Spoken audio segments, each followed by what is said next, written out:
Agradecendo o convite para participarmos dessa audiência pública, saudamos os senhores senadores pela feliz iniciativa de sua realização. Esta audiência inaugura nesta casa um novo momento de discussão sobre o tema, quando convoca diferentes instituições a se posicionarem. Abre-se, assim, o desejável debate democrático, e não poderia ser de outra forma, tendo em vista que é um tema que tantas interrogações sociais provoca.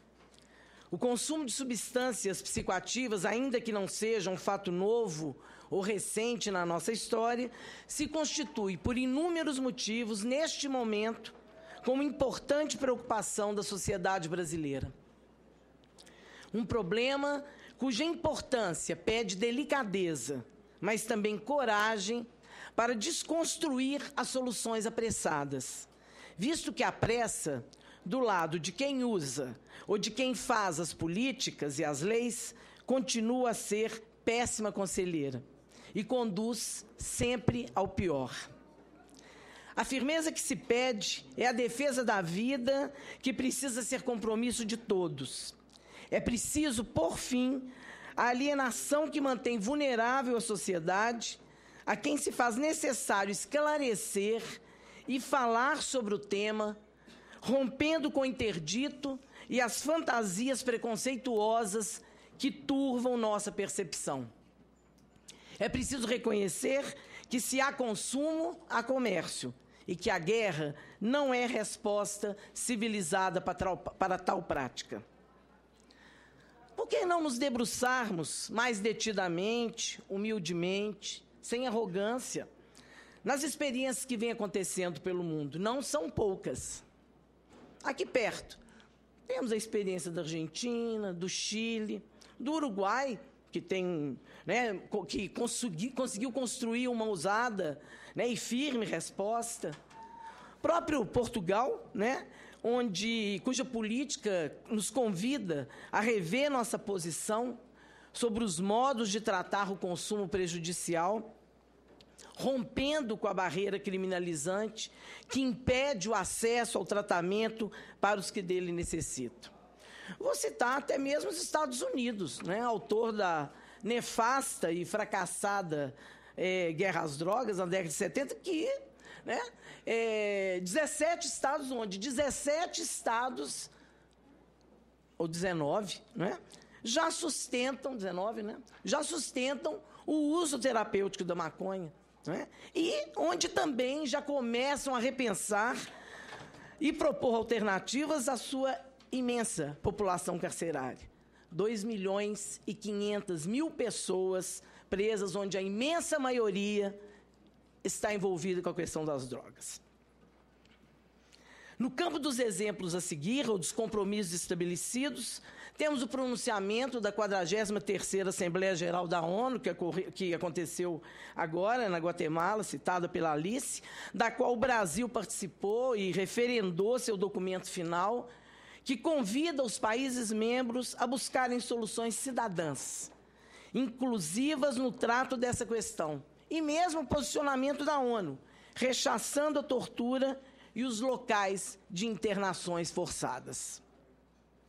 Entramos, portanto, no debate, desejando que o mesmo contribua para a produção de uma legislação e de políticas públicas à altura das melhores experiências em curso no mundo, onde as questões relativas às drogas se articulam com a cidadania.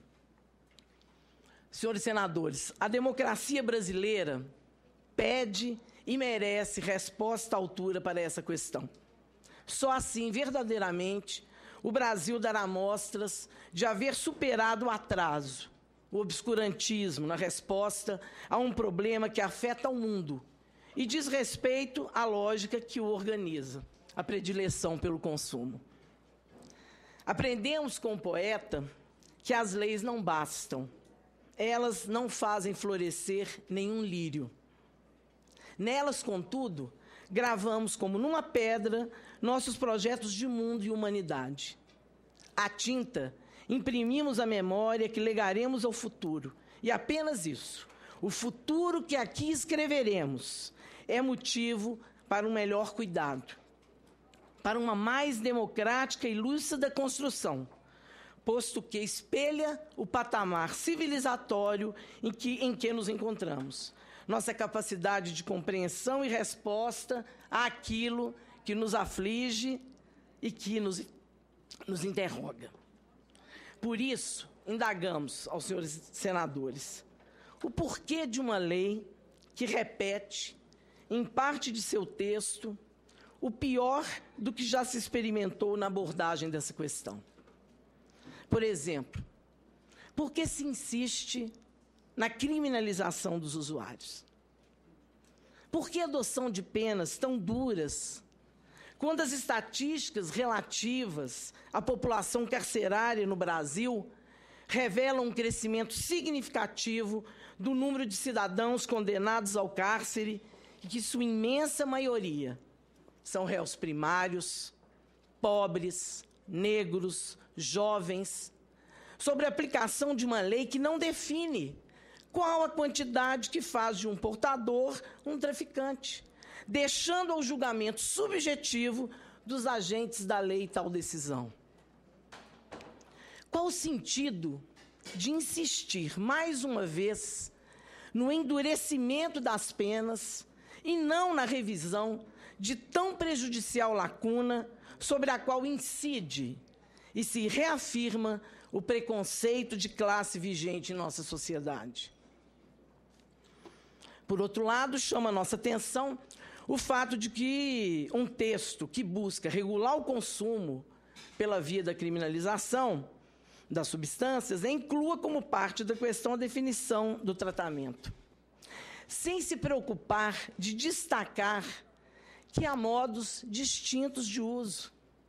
Ou seja, nem todo uso é prejudicial e demanda cuidados ou tratamentos. Amplamente conhecida e mundialmente aceita, a distinção entre modos de consumo de drogas permite ver que não há apenas uso prejudicial de drogas, que as drogas em si não são boas nem más,